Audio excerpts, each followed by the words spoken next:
O mundo gelado e seu oceano secreto. O enigma de Europa.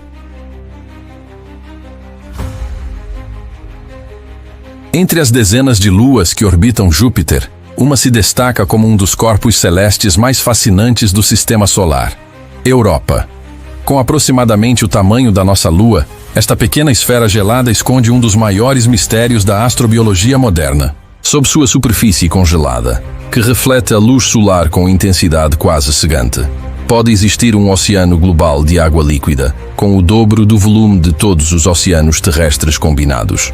A história da descoberta de Europa remonta a 1610, quando Galileu Galilei apontou seu telescópio rudimentar para Júpiter e observou 4 pontos luminosos orbitando o gigante gasoso. Essas luas galileanas, como ficaram conhecidas, revolucionaram nossa compreensão do cosmos ao provar que nem tudo girava em torno da Terra. Mas foi apenas no final do século XX que começamos a compreender quão extraordinária a Europa realmente é. A superfície, um deserto gelado marcado pelo caos. A superfície de Europa é uma das mais jovens do sistema solar, geologicamente falando. Com temperaturas que podem chegar a 220 degrees em algumas regiões, a Lua apresenta uma crosta de gelo de água que se estende por quilômetros de profundidade. O que torna esta superfície verdadeiramente única são as formações que a decoram. Uma complexa rede de fraturas, rachaduras e características caóticas que revelam uma história de intensa atividade geológica. As imagens capturadas pelas sondas Voyager na década de 1980 mostraram pela primeira vez essas estranhas marcações. Linhas escuras, chamadas de lineae, cruzam a superfície como se alguém tivesse desenhado com um lápis marrom sobre uma bola de gelo. Algumas dessas fissuras se estendem por milhares de quilômetros, sugerindo que a crosta gelada é constantemente quebrada e reformada.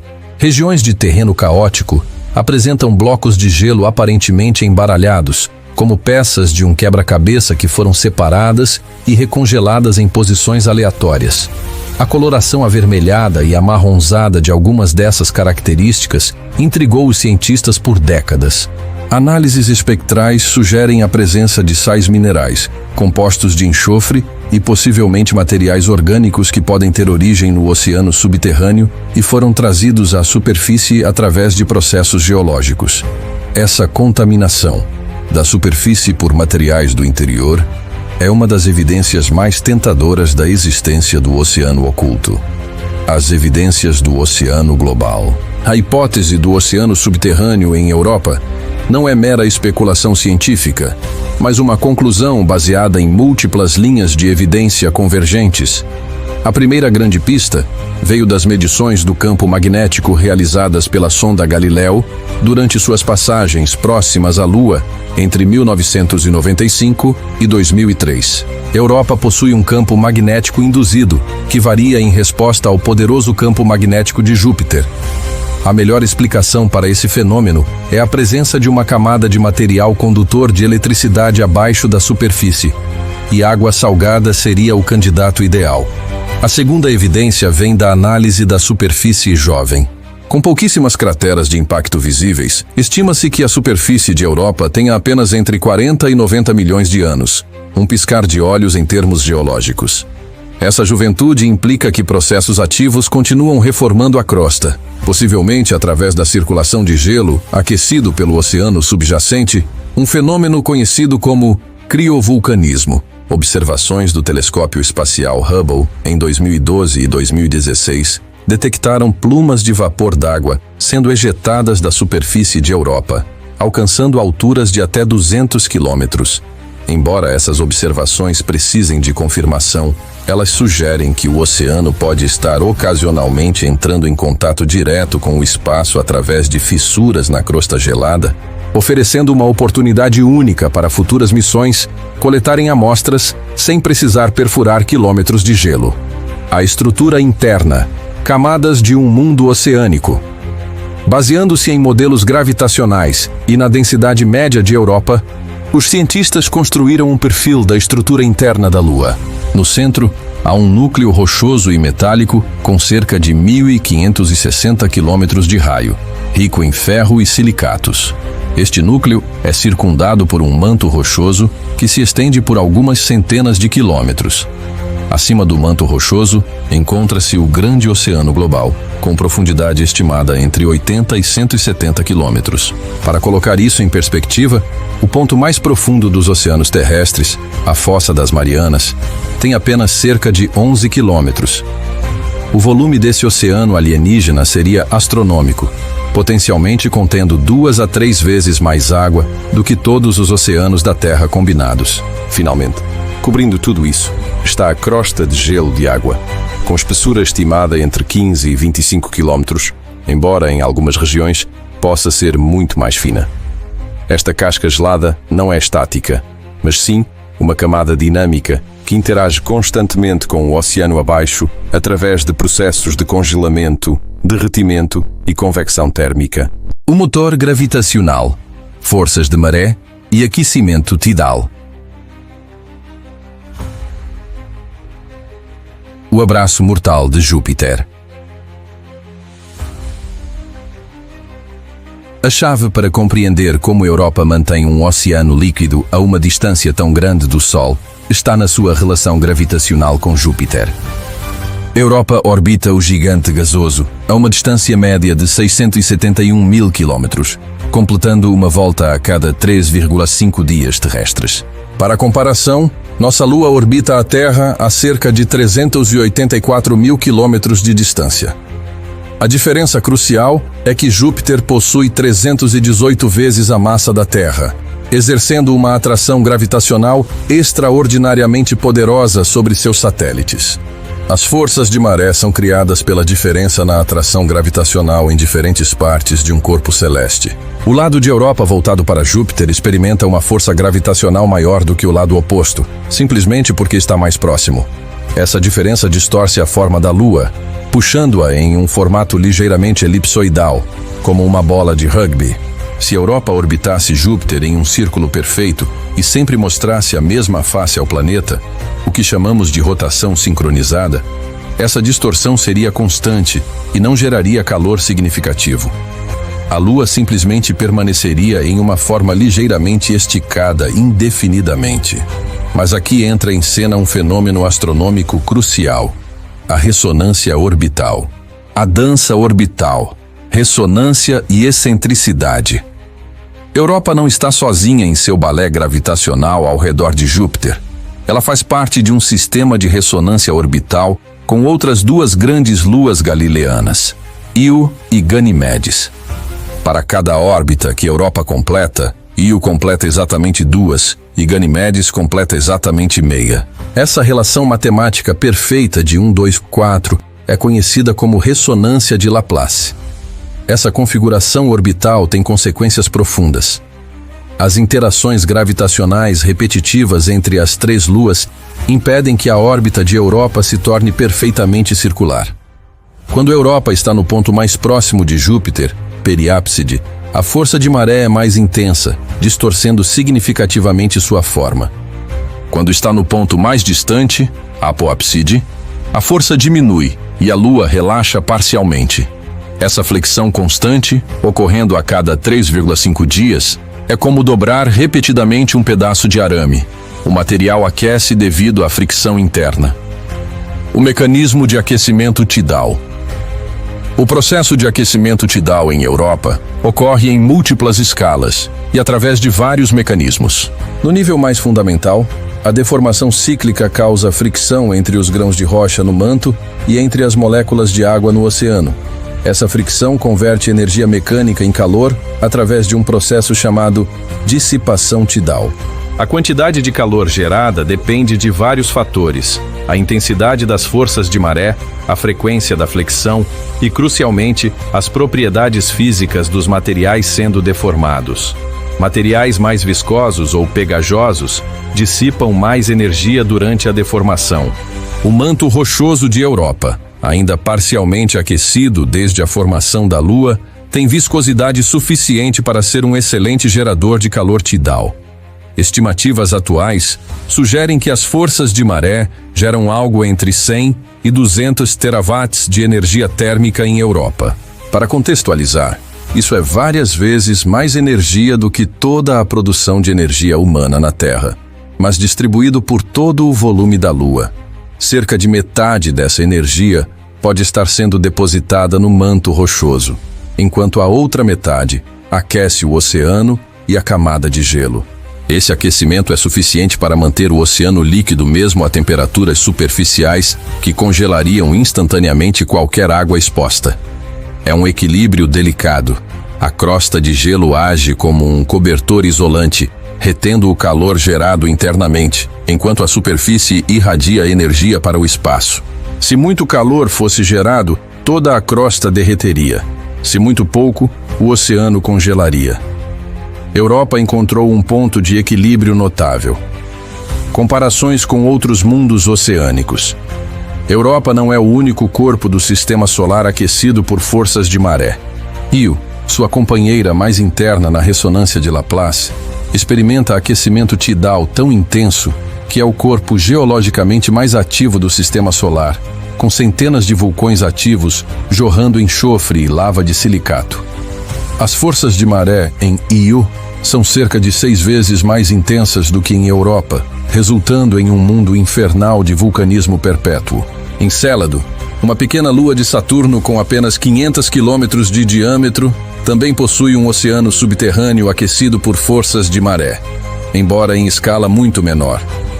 A sonda Cassini descobriu geysers ativos no Polo Sul de Encélado, ejetando água, compostos orgânicos e até moléculas complexas diretamente no espaço. A análise dessas plumas revelou evidências de atividade hidrotérmica, tornando Encélado outro candidato importante na busca por vida extraterrestre. Titã, a maior lua de Saturno, pode ter um oceano de água líquida sob sua superfície gelada, embora aquecido menos por forças de maré e mais por calor residual da formação e decaimento radioativo. Ganimedes, a maior lua de Júpiter e do sistema solar inteiro, também mostra evidências de um oceano subterrâneo em camadas entre diferentes tipos de gelo. Química e habitabilidade. Os ingredientes para a vida. Os requisitos fundamentais para a vida. A busca por vida em Europa começa com uma compreensão do que torna um ambiente habitável. Na Terra, encontramos vida em praticamente todo lugar onde existe água líquida, mas a água sozinha não é suficiente. A vida como a conhecemos requer um conjunto específico de condições e recursos que os astrobiólogos resumem em 4 categorias principais: água líquida, elementos químicos essenciais, fontes de energia e tempo suficiente para processos evolutivos ocorrerem. Europa claramente satisfaz o primeiro requisito. A presença de um oceano global de água líquida, mantido nesse estado por bilhões de anos, fornece o solvente universal necessário para a química da vida. A água não apenas dissolve nutrientes e permite reações químicas, mas suas propriedades únicas como densidade, calor específico e capacidade de formar pontes de hidrogênio a tornam ideal para processos biológicos. O segundo requisito envolve os elementos químicos que formam as moléculas da vida. Na Terra, os organismos são construídos principalmente a partir de carbono, hidrogênio, nitrogênio, oxigênio, fósforo e enxofre, frequentemente abreviados como CH-NOPs. Além desses macroelementos, a vida também requer traços de outros elementos como ferro, magnésio, zinco e cálcio. A questão crítica é: Europa possui esses ingredientes químicos em seu oceano? Composição química do Oceano Europano. Determinar a composição exata do Oceano de Europa sem enviar uma sonda para amostrá-lo diretamente é um desafio formidável, mas não impossível. Os cientistas usam várias técnicas indiretas para inferir o que pode estar dissolvido nessas águas alienígenas. Análises espectrais da superfície revelam a presença de sais de magnésio, sulfato de magnésio e de sódio, cloreto de sódio, sugerindo que o oceano é provavelmente salgado, talvez com salinidade comparável ou até maior que os oceanos terrestres. A coloração avermelhada em algumas regiões pode indicar a presença de compostos de enxofre ou ferro oxidado, produtos potenciais da interação entre o oceano e o manto rochoso.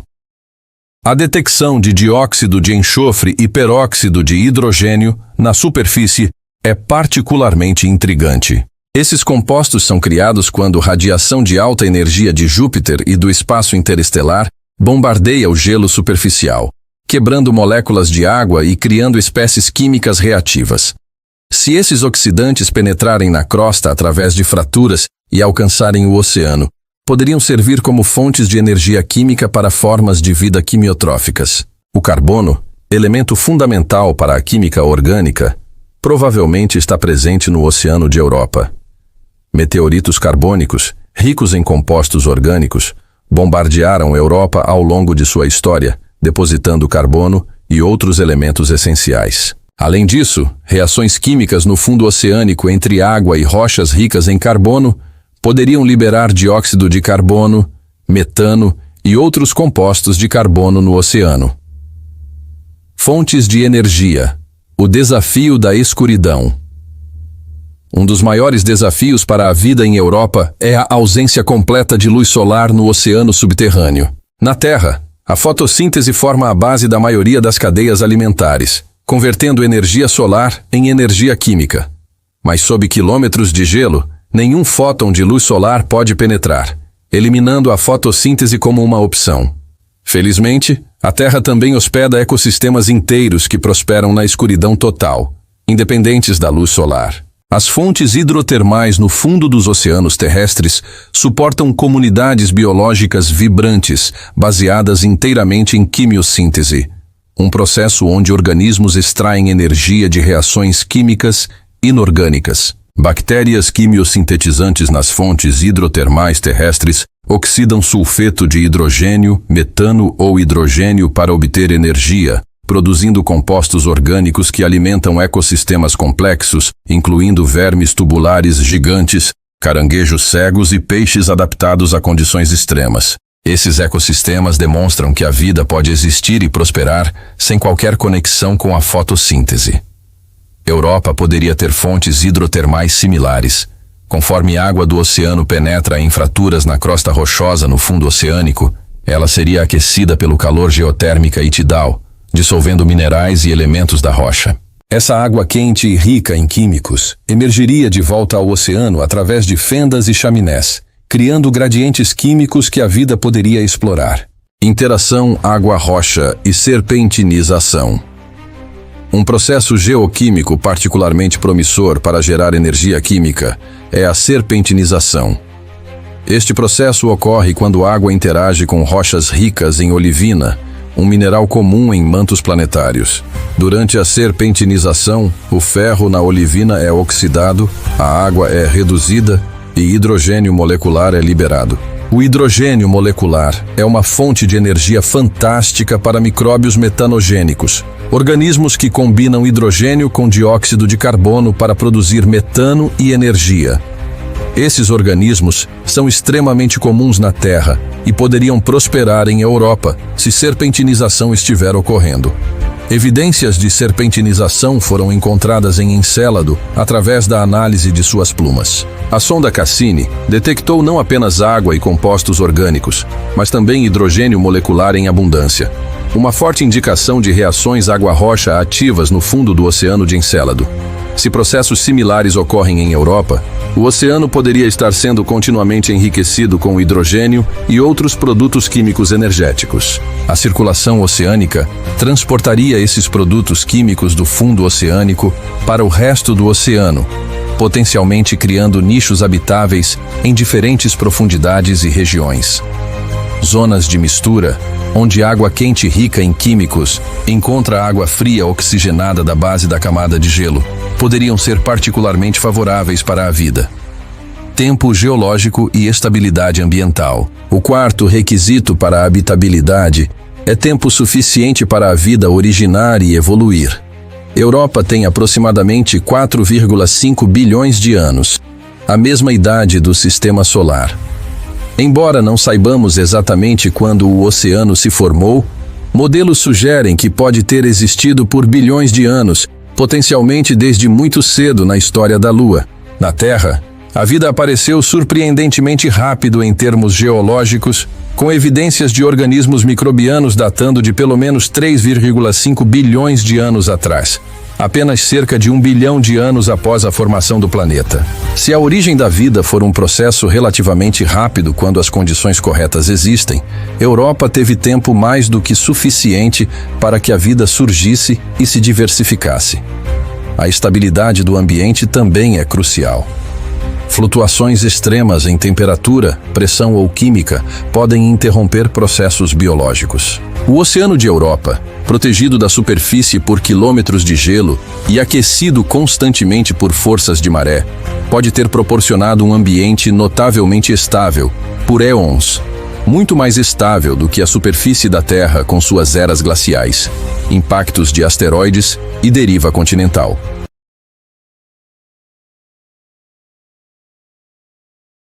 A busca por vida e o futuro da exploração, missões passadas e descobertas transformadoras. Nossa compreensão de Europa foi revolucionada por uma série de missões robóticas ao longo das últimas décadas. As sondas Voyager 1 e 2, que passaram por Júpiter em 1979, forneceram as primeiras imagens detalhadas de Europa, revelando sua superfície gelada e estranhamente lisa. Foi nessas imagens que os cientistas primeiro especularam sobre a possibilidade de um oceano subterrâneo. A missão Galileu, que orbitou Júpiter de 1995 a 2003, transformou a Europa de uma curiosidade em um dos alvos astrobiológicos mais importantes do Sistema Solar. Durante 11 sobrevoos próximos, Galileu mapeou grande parte da superfície em alta resolução, mediu o campo magnético induzido, analisou a composição superficial e detectou evidências de atividade geológica recente. Cada nova descoberta reforçou a hipótese do oceano e aumentou o potencial de habitabilidade. As observações do telescópio espacial Hubble em 2012 e 2016, detectando possíveis plumas de vapor d'água, adicionaram uma nova dimensão empolgante. Se confirmadas, essas plumas ofereceriam uma oportunidade sem precedentes para amostrar diretamente material do oceano, sem precisar pousar na superfície ou perfurar a crosta gelada. Uma espaçonave poderia simplesmente voar através das plumas e coletar partículas de água, minerais dissolvidos e potencialmente até células microbianas. Missões futuras: Europa Clipper e JUICE. A próxima fase de exploração de Europa está prestes a começar com 2 missões ambiciosas programadas para a década de 2030. A NASA está desenvolvendo a missão Europa Clipper, uma espaçonave projetada especificamente para estudo detalhado de Europa através de múltiplos sobrevoos próximos. Com lançamento previsto para 2024 e chegada a Júpiter em 2030, Clipper carregará um conjunto sofisticado de 9 instrumentos científicos. Os instrumentos incluem câmeras de alta resolução para mapear a superfície em detalhe, sem precedentes espectrômetros para analisar a composição química da superfície e de quaisquer plumas radar de penetração de gelo para sondar a estrutura da crosta e potencialmente detectar bolsões de água líquida próximos à superfície, magnetômetros para caracterizar o oceano através de medições do campo magnético induzido e detectores de partículas para analisar material ejetado da superfície. A Agência Espacial Europeia está desenvolvendo a missão JUICE, Jupiter Icy Moons Explorer, com lançamento em 2023 e chegada a Júpiter em 2031. Embora JUICE se concentre principalmente em Ganimedes, realizará 2 sobrevoos próximos de Europa, contribuindo para nosso entendimento da Lua com instrumentos complementares aos do Clipper. Juntas, essas missões mapearão Europa em detalhes extraordinários, determinarão a espessura da crosta de gelo em diferentes regiões, caracterizarão a química da superfície e de qualquer material oceânico ejetado, procurarão os melhores locais para futuras missões de pouso e avaliarão definitivamente a habitabilidade do oceano subterrâneo. O desafio de detectar vida. Mesmo com essas missões avançadas, detectar vida em Europa será extraordinariamente difícil. Organismos microbianos no oceano profundo estariam protegidos sob quilômetros de gelo, inacessíveis para orbitadores. A melhor esperança é que processos geológicos tenham trazido material biológico à superfície, ou que plumas ativas estejam ejetando água oceânica contendo micro-organismos ou seus produtos metabólicos. Os cientistas estão desenvolvendo critérios rigorosos para identificar bioassinaturas, sinais que indicariam a presença de vida. Bioassinaturas potenciais incluem desequilíbrios químicos que só processos biológicos poderiam manter, como excesso de metano ou oxigênio, padrões moleculares específicos, como certos tipos de lipídios ou aminoácidos, em configurações que favorecem processos biológicos isótopos, em proporções que sugerem fracionamento biológico e estruturas microscópicas consistentes com células ou colônias microbianas. A detecção de compostos orgânicos complexos seria intrigante, mas não conclusiva, já que química abiótica pode produzir moléculas orgânicas.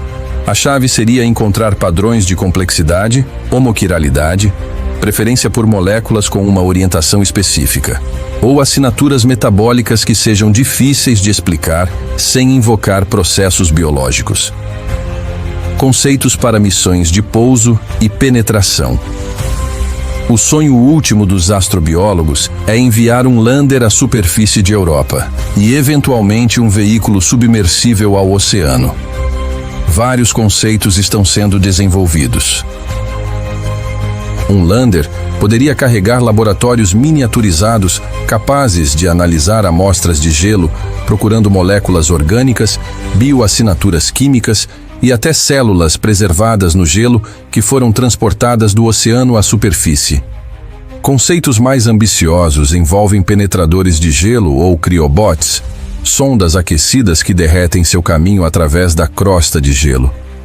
Um criobot poderia levar anos para atravessar quilômetros de gelo, mas eventualmente alcançaria o oceano, onde poderia liberar um submersível autônomo para explorar as águas alienígenas. Essa tecnologia está sendo testada em glaciares terrestres e no Lago Vostok da Antártica, um lago subglacial que serve como análogo para a Europa. Os desafios técnicos são monumentais.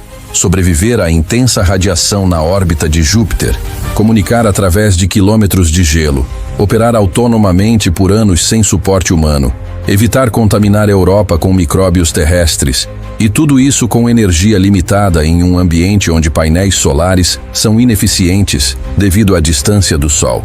Proteção planetária e considerações éticas. A possibilidade de vida em Europa levanta questões profundas sobre proteção planetária. Se enviarmos espaçonaves para a Europa, devemos garantir que não estamos inadvertidamente contaminando um ecossistema pristino com micro-organismos terrestres.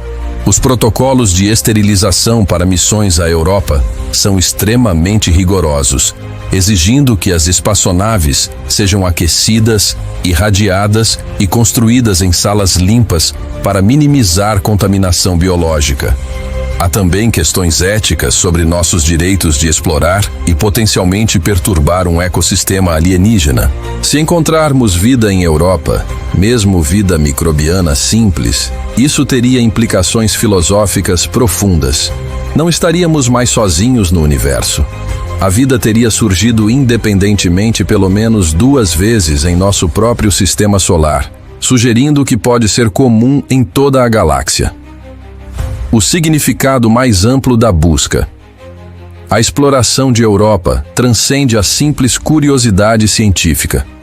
Representa uma das investigações mais fundamentais que a humanidade pode empreender. Estamos sozinhos no universo? A descoberta de vida, mesmo vida microbiana primitiva, em outro mundo responderia a uma das questões mais antigas da filosofia e religião. Além disso, compreender como a vida poderia existir em ambientes tão diferentes da Terra expande nossa compreensão dos limites da biologia.